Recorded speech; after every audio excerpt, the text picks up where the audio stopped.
Kalau potongan kayak gini nih, ya, yang sekarang kamu lihat, ini kan cuma kayak seolah-olah langsung kayak gini, muncul kalung. Kelihatannya sakti banget, luar biasa. Tapi faktanya ini trik receh. Terus baru begini. Lah ngobrol-ngobrol, baru begini. Tuh, keluar.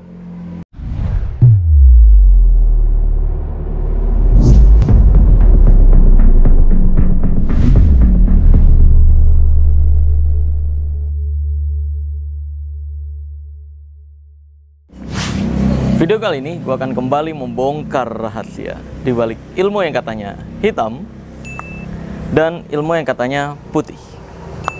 Karena ini adalah ilmu merah. Bus. Pada ilmu merah kali ini gue akan membahas seseorang yang cukup dikenal di internasional nih guys, atas kesaktiannya. Bahkan menurut pendukung-pendukungnya atau orang-orang yang percaya keajaiban-keajaiban dia, ini orang-orang ini menganggap bahwa dia adalah keturunan dewa atau utusan Tuhan. Bahkan gue denger-dengar sampai ada yang menganggap dia adalah sosok Tuhan gitu. Allahu Akbar, astagfirullahaladzim. Ini udah kayak Fir'aun zaman dulu nih ya. Tapi bagi orang-orang yang tidak mempercayai dia, tapi juga tidak tahu bagaimana trik atau kebohongan dari keajaiban yang dia praktekkan, ini orang-orang ini yang kontra sama dia menganggap bahwa dia adalah Dajjal atau Dajjal kecil.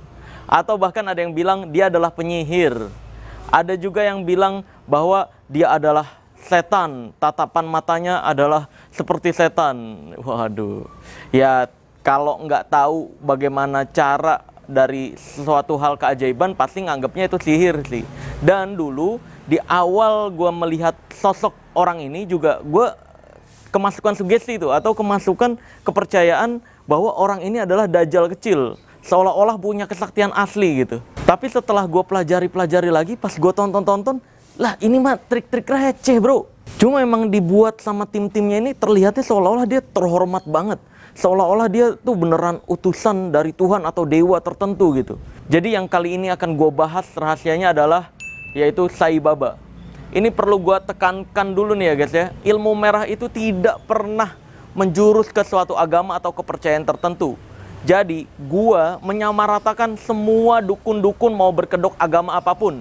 Mau berkedok agama Islam, mau berkedok agama Kristen, mau berkedok agama Hindu, Buddha atau apapun. Yang namanya dukun ya gue akan tetap samakan, dukun. Orang yang memainkan trik receh untuk seolah-olah dianggap sakti itu adalah dukun. Selesai, gue samaratakan semua. Agar agama-agama kita tidak dilecehkan atau tidak dikotori oleh atraksi trik-trik receh atau trik-trik bodoh yang mereka lakukan ini. Cuma ya bagi pengikutnya yang sampai sekarang masih ada, ini semoga bisa terbuka pikirannya ya. Atau kalau misalkan ada yang menganggap omongan gue salah atau pembahasan gue salah, gue siap untuk menerima pembuktian langsung. Bebas, ayo deh. Lu praktekin apapun keajaiban yang lu lakuin, lu anggap sakti atau ilmu asli, gue praktekin langsung di depan lu sama persis. Dan gue bongkar rahasianya. Demi edukasi masyarakat Indonesia, agar tidak lagi mudah dibodoh-bodohi hal semacam itu gitu. Karena sebenarnya Sai Baba ini kalau kita lihat dalam versi Islamnya, ini dia adalah mirip-mirip kayak Dimas Kanjeng. Cuma bedanya kalau Sai Baba ini, dia mengeluarkan kalung, cincin, terus seolah-olah muntah dari mulutnya nih batu emas dan lain sebagainya. Sedangkan Dimas Kanjeng itu dia bisa ngeluarin duit dari belakang punggungnya, yang sekarang udah ketahuan juga itu bohong. Dan pengikutnya sama-sama meyakini mereka adalah utusan Tuhan. Cuma beda kedoknya aja. Lalu juga ini perlu gue tekankan ya guys, Sai Baba di beberapa atraksinya atau omongannya, dia menyamaratakan semua agama. Dia nggak mewakili agama tertentu. Dia menganggap semua agama adalah benar. Makanya ada beberapa foto dia yang dijejerin semua lambang agama. Seolah-olah dia kedamaian, pencetus kedamaian. Nah, kalau di kitanya sebenarnya ini mah disebutnya liberal ya. Jadi yang perlu gue tekankan di sini, Sai Baba tidak mewakili agama apapun. Jadi keajaibannya pun tidak mewakili agama apapun. Ya kebohongan tetap kebohongan, dan gue akan bongkar rahasianya.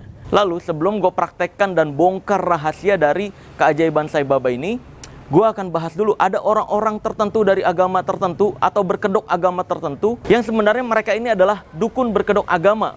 Mereka ini ahli dongeng, ahli cerita yang tidak pernah ada buktinya. Bilangnya itu yang ngebunuh Sai Baba tuh saya. Yang ngebunuh Sai Baba itu waktu itu Sai Baba mau menyerang Indonesia. Akhirnya saya halau, terus saya lawan. Akhirnya dia mati. Waduh, sakti banget halunya. Sai Baba aja mainnya trik receh, dianggapnya punya kesaktian asli mau nyerang gitu. Allahu Akbar. Terus orang-orang kayak gini, ini ada dari beberapa agama tertentu ya berkedoknya ya. Bilangnya dulunya mantan dukun santet. Bilangnya dulunya adalah saya tuh ngebunuh orang dengan santet udah banyak. Tapi sekarang saya tobat. Wah, itu mah untuk nyari pengikut aja cerita kayak gitu ya. Kalau emang dulunya dukun santet, buktiin dong santetnya sekarang. Pasti dia alasannya, wah sekarang mah saya udah tobat, saya udah nggak main santet lagi. Itu alasannya dia. Kalau kayak gitu mah gampang banget. Kalau cerita dulunya, yang nggak ada buktinya gampang. Gue juga bisa guys cerita. Dulunya tuh, gue punya Awan Kinton, belajar sama Dragon Ball.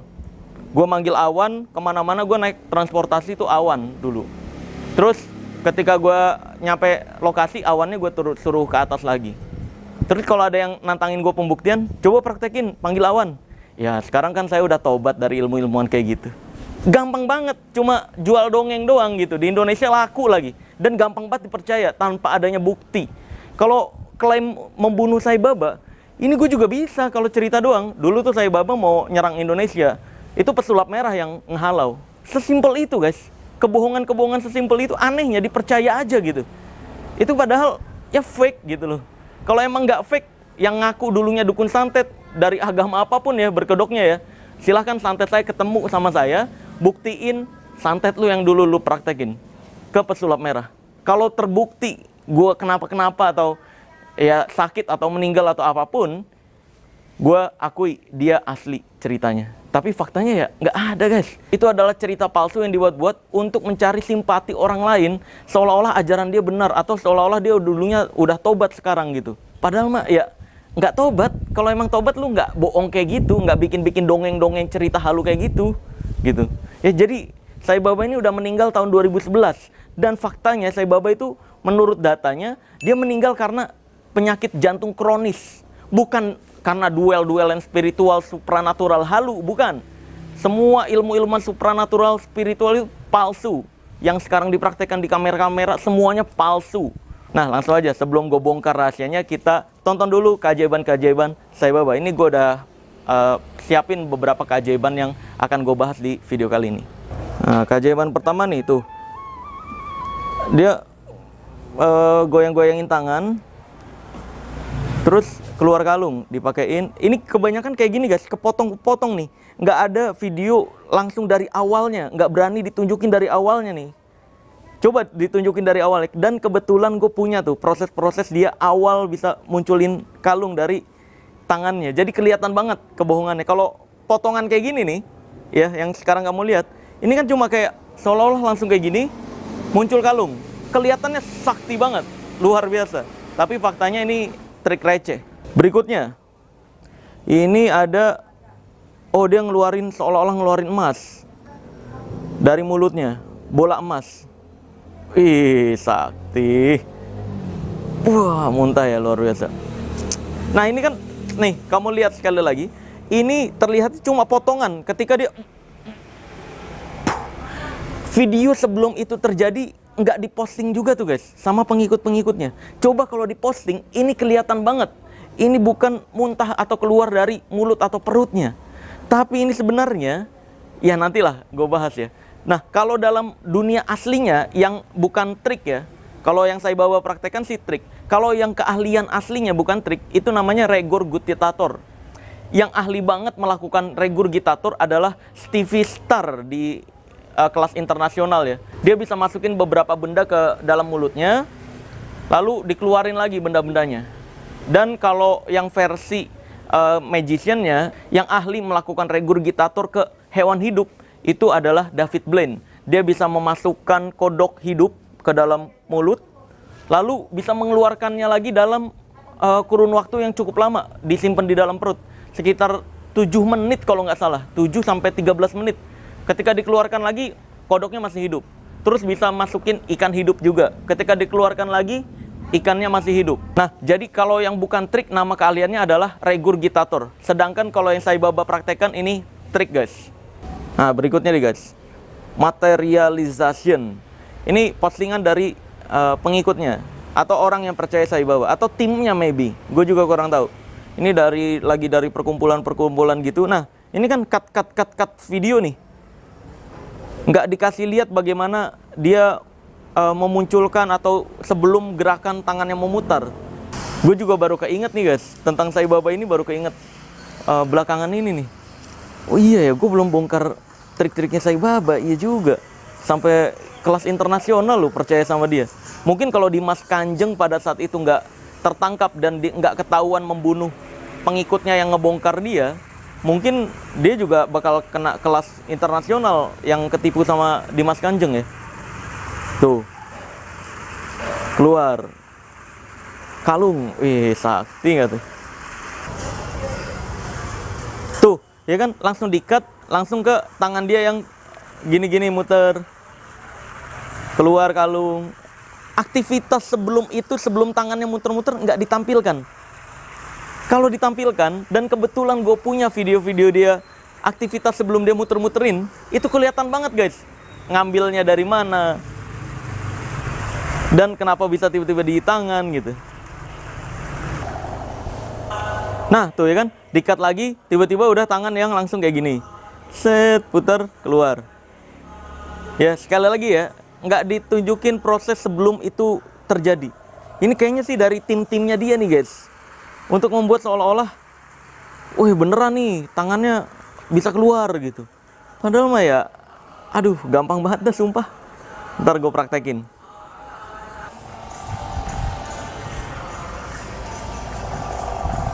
Tuh, nah ini kelihatan nih guys sebenarnya nih. Tuh, sebelum dia keluarin kalung tadi ada gerakan dari mana tangannya berasal ngeluarin kalung tuh. Ini gile, lupa di-cut kali. Lupa di-cut sama timnya ya. Allahu Akbar. Ini apa lagi nih? Oh, mau ngezoom. Ini ngezoom tangannya seolah-olah kosong. Tapi di-cut lagi tuh, langsung. Tangannya di-cut, udah ngepel kayak gitu tuh. Ini nggak fair nih. Wah, curang. Bagian dia ngambil bendahnya di-cut ya.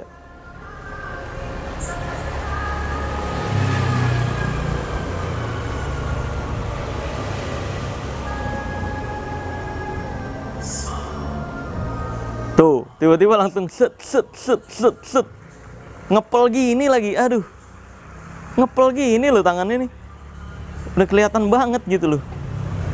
Nah, keluar lagi. Kasih kalung. Sebenarnya ada keajaiban dia yang mengeluarkan abu dari Gucci. Cuma pada video kali ini kita akan fokus bagaimana dia melakukan materialization, katanya keajaibannya atau kesaktiannya. Atau memunculkan kalung atau cincin dari tangannya yang katanya kosong. Padahal mah enggak guys, enggak kosong. Ya udah, langsung aja gue akan praktekkan sama persis dan bongkar rahasianya. Nanti kalau untuk yang keluar abu dari Gucci, kita akan bahas di video kedua membahas Sai Baba agar lebih detail nih membahas kesaktiannya. Sebenarnya kesaktiannya itu doang, mengeluarkan cincin, kalung, sama abu itu. Yang katanya abu, menurut kepercayaan tertentu itu adalah abu suci dan sebagainya lah. Tapi nanti kita akan bongkar juga rahasianya. Langsung aja, gue akan praktekkan dan bongkar rahasia bagaimana mengeluarkan cincin dan kalung yang katanya dari tangan kosong. Padahal mah enggak kosong. Check this out. Ya Sai Babat nih masuk. Kan harus kelihatan baik kayak gini kan ya. Nah, ciri-ciri Sai Babat itu selalu bawa sapu tangan. Sama seperti di video tadi kan. Dia selalu bawa sapu tangan. Katanya buat batuknya. Nah, di sini juga ada kursinya, tapi kurang natural. Magician itu harus yang lebih sakti. Ini kalau kayak gini nih udah kayak kelihatan lama banget, jadul. Nanti dikiranya alat. Kita ganti, pakai bangku yang lebih natural. Nah, ini. Nah, gini, lebih natural nih, lihat.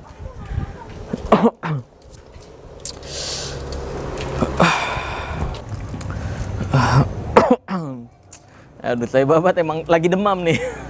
Perpindahan cuaca ya. Apa? Oh, butuh emas.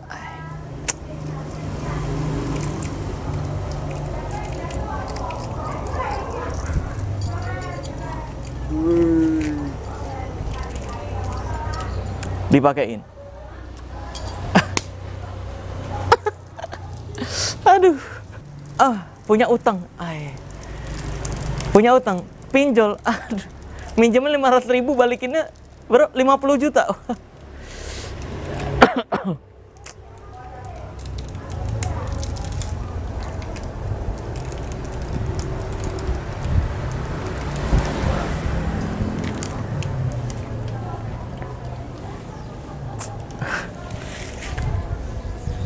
Ya kan, aduh.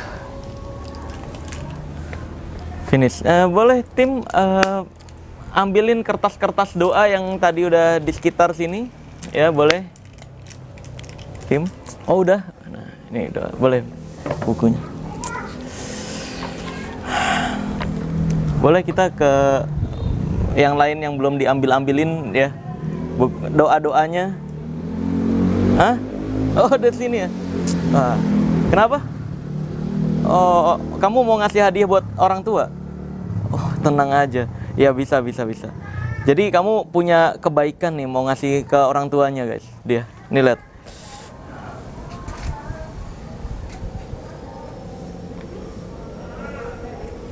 Ih. Love nggak tuh? Sakti nggak? Cincin ciki. Cincin ciki. Nih. Ini saya akan membuat kamu merasa bahagia dulu, biar kamu bisa merasakan kebahagiaannya dan berbagi kebahagiaannya ke banyak orang. Ya, karena kita kan harus jadi pribadi yang baik, nggak boleh sombong. Lihat.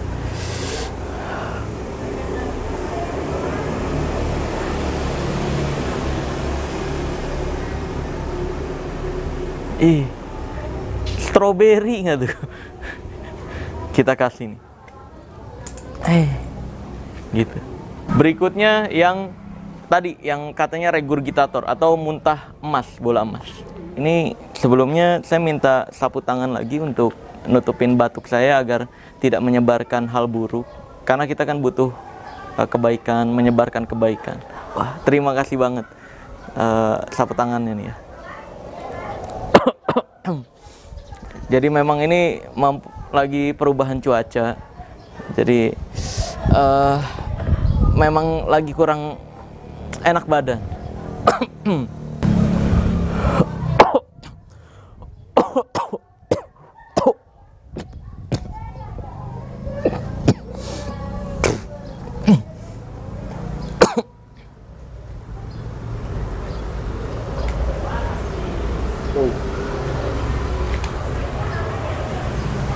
Kalau Sai Baba tadi hanya bisa mengeluarkan emas, Sai Babat bisa memunculkan dan memanjangkan emas yang sudah muncul.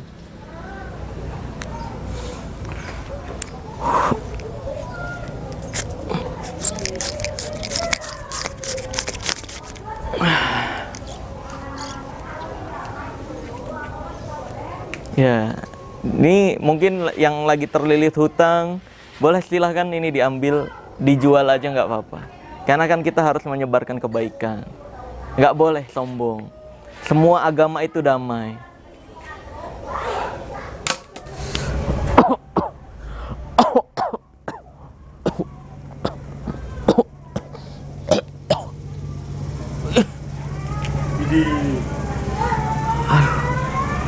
Ini tandanya saya dititipkan ini untuk berbagi. Karena kalau sudah memiliki banyak kebaikan, kita harus berbagi kebaikan tersebut juga. Dan kebaikan itu harus kita panjangkan juga seperti ini. Ya, ini tongkat emas mungkin bisa dijual juga untuk bagi yang punya hutang. Kayak gitu guys. Begitu doang rahasianya anjir. Jadi langsung aja gua akan bongkar rahasianya. Tadi udah dipraktekin semua ya. Sekarang bongkar rahasianya. Oke guys, jadi langsung aja rahasianya. Rahasia sebenarnya pertama, kalau dilihat-lihat dari beberapa angle, bahkan Sai Baba ini pernah sesekali dia nganterin kayak piala dari timnya, dan di bawah pialanya itu ada benda yang dia ambil. Itu ada beberapa videonya tuh yang ditangkap oleh kamera-kamera pengikutnya, terus nggak sengaja diupload. Jadi kotor banget permainannya. Dia ngambil dari bawah piala, terus ngeluarin kalung baru gitu. Terus dalam kejadian-kejadian lainnya, kalungnya diambil dari ini nih, sapu tangan yang dia bawa. Karena dari beberapa kali angle yang dia tampilkan, dan bukan dari timnya, tidak di-cut jadinya. Jadi kelihatan tuh guys, Sai Baba ngambil barangnya dari sapu tangannya dengan meletakkan tangan kanannya dulu ke sini, terus baru begini. Lah ngobrol-ngobrol baru begini. Tuh, keluar. Terus ngobrol-ngobrol lagi, dia mindahin tangannya ke sini, kosong, seolah-olah nggak megang apa-apa. Terus mindahin ke sini, kan orang-orang ngeliatnya ini udah kosong nih tadinya, padahal di sini udah diambil lagi. Nih, terus dia gini-gini, keluar lagi. Kayak gini, ini trik receh banget guys. Ya jadi udah terbukti Sai Baba itu pemain trik receh dan pembohong, tapi banyak yang tertipu gitu. Nah mungkin karena memang dia juga timnya kuat banget dan solid ya, solid. Jadi dia sulit untuk disentuh atau diteliti. Lalu yang cincin ya, cincinnya tadi ini masih di bawah. Nih, kita ambilin. Cincin-cincinnya ini sebenarnya dikasih sama timnya guys. Dikasih sama timnya ketika pengumpulan kertas doa tadi. Jadi ini selesai, ditaruh sini atau dikasih ke timnya dulu untuk direfill barang berikutnya. Ini dikasih ke timnya, ditukar sama kertas doa yang katanya kertas doa. Ditukar lagi nih. Sebenarnya yang timnya lakukan adalah, ini misalkan kertasnya nih tadi, gini. Ini ada di bawahnya. Coba tim, pegang tangan. Nih, ini benda-bendanya ada di tangan timnya. Boleh saya minta kertas-kertas doanya yang udah dikumpulkan tadi? Ketika ini dikasih, ini bertukar nih guys, posisi. Tuh, barangnya ke sini. Nah, udah. Lalu, ketika dia ngambilin kertas, nah, kan ada gerakan dia ke sini, tangannya. Ada juga gerakan dia ke bawah. Ketika ke bawah itu, ini cincin dijatuhin kayak gini. Dijatuhin. Nah, ini dijepit sini nih guys. Nih, dijepit sini. Ini palming namanya. Terus dia begini. Hop, muncul. See? Terus ngumpulin lagi kertas doa lainnya sambil mindahin lagi nih. Dan ngejepit di sini. Nih ya. Terus dia gini lagi. Muncul. Kayak gitu doang. Begitu juga sampai semua cincinnya keluar. Jadi memang selalu pasti ada yang dia pegang. Kalau nggak kertas, ya sapu tangan seperti ini. Terus juga kalau yang muntah tadi, muntah telur emas, itu sama. Setelah doa kertas doa selesai, kan sapu tangannya masih di timnya nih. Nah, yang timnya lakukan adalah dia ngambil bola emasnya. Misalkan ini nih, ini kan keren nih. Tuh ya, gue copotin. Ini kan bola nih. Nih, ini timnya ngasih lagi, coba. Ya, boleh sapu tangan saya sekarang. Oke. Nah, ini di sininya udah ada. Nah, ada yang beneran dia masukin ke mulut dari sapu tangan ini ketika batuk. Gini. Ada juga yang di beberapa angle video dia kelihatan guys, cuma gini doang. Terus ngeluarin air liurnya, seolah-olah muntah beneran. Terus ngasih lihat. Padahal kalau ketika kayak gini dan kelihatan dari samping angle-nya, kameranya, ini dia nggak keluar apa-apa dari mulutnya. Gini doang.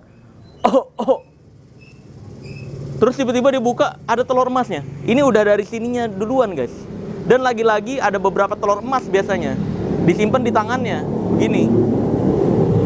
Dan kalau untuk ngeluarin dari mulut, dia bukan praktisi regurgitator, tapi trik yang seolah-olah regurgitator. Nih lihat, kayak gini. Gini, nih lihat. Ini kan di bawah masih. Ini gini, pakai tangan kanan, dijepit. Dipindahin begini. Dia begini.